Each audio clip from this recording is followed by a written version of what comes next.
আসসালামু আলাইকুম দর্শক ভাই বোনেরা, সবাই কেমন আছেন? আশা করি সবাই ভালো আছেন।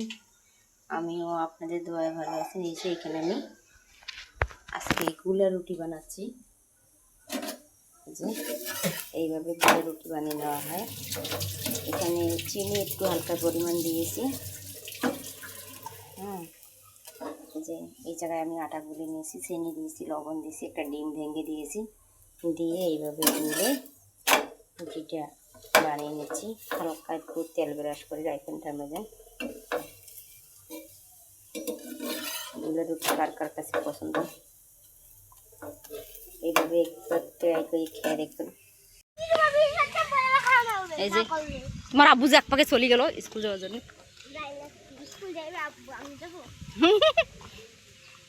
তারিখ দিয়ে উঠবা, কিন্তু খাতার মধ্যে লেখা তারিখ দিয়ে বসাবা মনোযোগ সহকারে।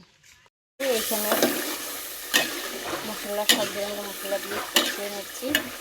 আর এইভাবে আলুটা ভেজে নিলাম। আলুটা তবে একটু হলুদ লবণ দিয়ে করে নিলাম। আলুটা ভেজে তরকারিটা ভেজে দিলে আলুটাও ভাঙবে না, ওটা ওখানে থাকে।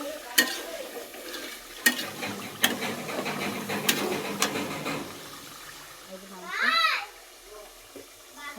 সাথে দিয়ে দেবো মাংসগুলো এখন।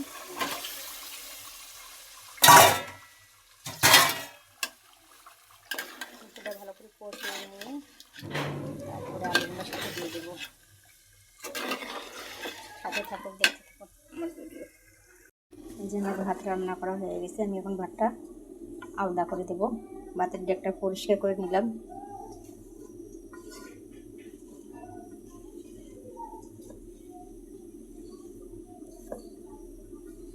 এভাবে ভাতটা আলাদা করে দিলে কি ভাতটা ভালো হয়। আগো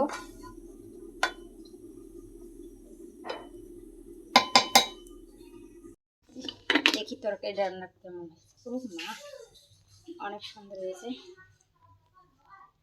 আলু দিয়েছি, আলু দিয়ে মুরগির মাংস ঝাল ঝাল করে রান্না করা হয়েছে।